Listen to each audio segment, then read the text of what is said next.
ውድ የኔ ቤተሰቦች ተመልሼ መጥቻለሁ። ተመልሼ ስመጣ እንግዲህ ትናንትና ኤፌና ሩታዬ በአንድና በሁለት ቪዲዮ ህዝቡን አንጫጩት ማለት ነው። በተለይ ኤፍሬም በሰራው ቪዲዮ የውሽሚት ፍየሎች እያለቀሱ ጸሎት ላደርግ የሆነ ነገር ላደርግ መብላትም አልቻልኩም፣ መጠጣትም አልቻልኩም፣ የት ልግባ፣ የት ልሂድ?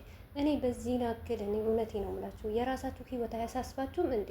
በዛ ላይ አንድ ሰው እንኳን የሆነ ልክ እንደኛ ዩቱበር የሆነ ለዩቱብ እንኳን ሲል ብዙ ነገር ያወራል፣ ብዙ ነገር ይናገራል።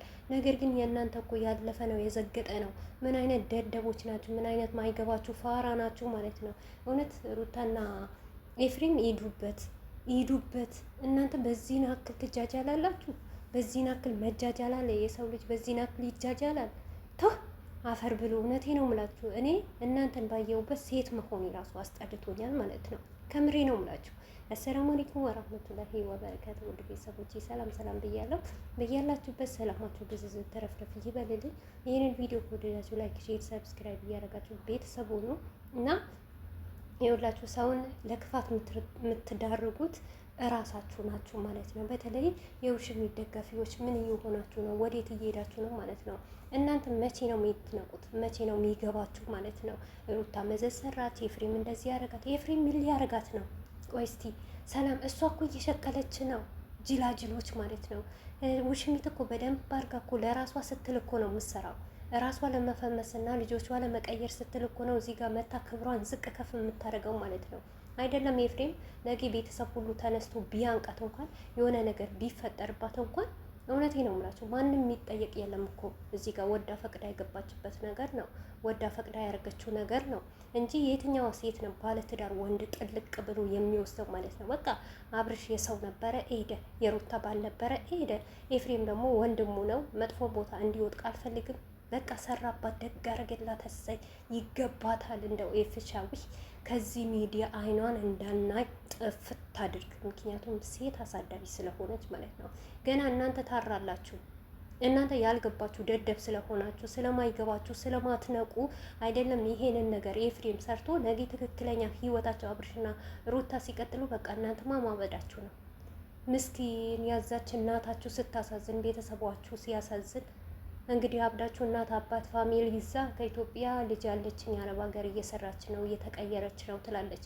እናንተ ግን ብራችሁ እየላካችሁ ጭንቅላታችሁ ውሃ እያለቀ እያለቀሳችሁ ልብስ ጠቡ ስትባሉ ሳሂን ስታጥቡ፣ ሳሂን ጠቡ ስትባሉ ደግሞ ልብስ ስታጥቡ፣ ጥረቡ ስትባሉ ደግሞ የሆነ ነገር ስታረጉ የእናንተ ነገር በጣም ያሳዝናል። ከምሬ ነው የምላችሁ። ደግሞ አታፍሩም? ሼም የሚባል ነገር አታውቁም? በነገራችን ላይ ማለት ነው የትኛውም ሼም አታውቁም። ለምን ብትሉ ውሽሚትን ያንን ሁሉ ስታረግ ያንን ድርጊት ስትሰራ ታይ እንኳን ይቅርብሽ፣ ይሄ እኮ ባለትዳር ወንድ ነው፣ ለአንቺ እኮ አይገባሽም፣ የሰው ባል ነው፣ የወለደ ሰው መቼም አይለያይም ብላችሁ ለመመለስ ፋንታ አንቺ ጀግና ነሽ፣ አንቺ የበላይ ነሽ እያላችሁ ለቀለበት ብር እየላካችሁ የአመት ባል ልብስ እያሰፋችሁ ስንት ነገር እያረጋችሁ ማለት ነው። ይኸው የአንበሳ የተላከው ብር በልቶ አጅሬ እልም ብሏል። ያንን እያረጋችሁ እናንተ ነውር እንዴት ታውቃላችሁ? ቲክቶክ ማለት ለእናንተ ነውር እኮ ነው፣ ኖርማል እኮ ነው።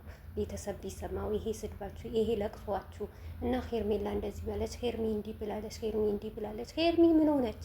ምንም እኮ አትሆንም። እንደ ቦነች ኖሮ በተገላገልናት ኖሮ ከዚህ ሚዲያ በጠፋችልን እሷ ማለት ነው። ነገር ግን አጠፋም የትም አትሄድም ማለት ነው አለች። እነሱ የራሳቸው ነገር ነው የሚሰሩት፣ የራሳቸው ነገር ነው የሚያረጉት ማለት ነው። ግን ኤፍሬም በጣም ነው የሚችለው። ከምሬ ነው የምለው፣ ጀግና ነው ኤፍሬም። ኤፍሬም እውነቴ ነው የምላችሁ። እንደውም እኮ የኤፍሬም አነጋገር እኮ እነዚህ አይገባቸውም እንጂ እኮ በደንብ ካያችሁት ኤፍሬም እኮ እያላገጠባት በሆነ እያሾፈባት እንደሆነ እኮ በደንብ እኮ ግልጽ ነው እኮ አይደለም ሲናገር ፊቱ ራሱ እኮ ያስታውቃል እኮ ኤፍሬም ማለት ነው። በዚህ ናክል ጅላጅል አደረጋችሁት እንጂ እንዴ! አብርሽን ወዳችሁ ኤፍሬምን እንዴት ነው ወንጀለኛ የምታደርጉት? አብርሽና ኤፍሬም ማለት ወንድማሞች ናቸው እኮ። የፈለገ ነገር ቢወጣ አሁን ለቪዲዮ ነው እንጂ አብርሽ እንደዛ ያለው ከኤፍሬምና ውሽሚት ያስበልጣል ብላችሁ ነው? እውነቴ ነው ብላችሁ ዞር ብላችሁ አያያትም። ሲቀጥል እየመረራችሁ ዋጡት። ነገም ዛሬ የምነግራችሁ ነገር ቢኖር አብርሽና ሄርሜላ መቼም አይቀጥሉም። ውሽሚት እንደሆነች እንደዚህ እየተንገላታች ትኖራለች እንጂ ጭራሽ በባሌ ነው አትልም። ነውር ትላንትና እሷ የሰውን ባል ነጥቃ በእጇን ቀለበት ስታረግ ነውር እንደሆነ እና መጥፎ ጊዜ እንደሆነ ያላወቀችው ሴትያ ዛሬ ኤፍሬም መጥቶ ምን ችግር አለው? የባልዋ ወንድም እኮ ነው እንዴ! ከባል ወንድም እኮ ምሳ ይባላል አይደል? ቁርስ ይባላል። ነገ አሁን አብርሽን ካገባች የኤፍሬም ቤት መሄድ የኤፍሬም ቤት ሄዳ ቁርስ ምናምን አትበላም፣ ምሳ አትበላም።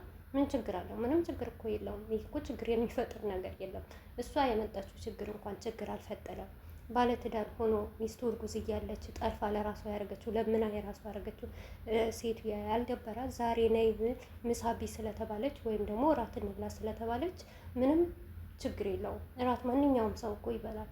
እራት ነው እንጂ ትርጉሙ ምንም ትርጉም የለውም እኮ። አብረን እንተኛ እኮ አላላትም፣ አብረን እንደር እኮ አላላትም ኤፊ። እና በዚህ ናክል ደግሞ ተቃጠላችሁ። እስኪ ደጋርክ ራቦ ኤፊ ይመችህ። እውነት በጣም ነው የተመቸኝ፣ ከምሬ ነው ብላችሁ እና በየቦታ እያለቀሱ እውነት አንዷ ማምናለች ምግብ መብላት ራሱ አቅቶኛል አለች እኮ። ቤተሰብ ጉድ እኮ ነው፣ ጉድ ነው። እኛ ሩታ ራሱ በጣም ነው የምንወዳት፣ በጣም ነው የምናደንቃት። እኔ አሁን ሩታን በጣም ወዳታለሁ፣ በጣም አደንቃታለሁ። ታሳዝነኛለች። ግን በዚህን አክል ምግብ ለመብላትና አክል ስራዬን ለመተው አክል ሀሳቤ እሷን አድርጌ እንትን አልልም፣ አልጨነቅም። ምክንያቱም ወዳታለሁ፣ አከብራታለሁ። ታሳዝነኛለች። እኔም የራሴ የሆነ ነገር አለኝ፣ እሷም የራሷ የሆነ። እነዚህ ግን አውዝ በላሂ እናንተ ከየት ነው የተፈጠሩት? ቤተሰብ ከየት እንደመጡ አላውቅም ማለት ነው። በዚህ ናክል ሰው ሲጃጃል እኔ እነሱን አየሁኝ። ከምሬ ነው የምላችሁ። ሰው ይጃጃላል እንዴ የራሱን ህይወት። በዛ ላይ ደግሞ በሰው ሀገር ቁጭ ብላችሁ፣ በሰው ቤት ቁጭ ብላችሁ የምን ለቅሶ ነው? ምንም አትሆንም እኮ ትመጣለች ውሽሚት ማለት ነው። እና ውድ ቤተሰቦቼ ለማንኛውም የነበረን ቆይታ ይሄን ይመስል ነበረ እና በቅርብ ደግሞ ደስ የሚል ነገር ይዤላችሁ እመጣለሁ ተስፋ አደርጋለሁኝ። ሰብስክራይብ አድርጉኝ። እስከዛ በዚች 15 ቀን ውስጥ 1000 ሰብስክራይብ አስገቡኝ ማለት ነው። የሩታዬ ወዳጆች እና የኤፍዬ ወዳጆች ማለት ነው። ሌላ ዝሙተኛ አልፈልግም።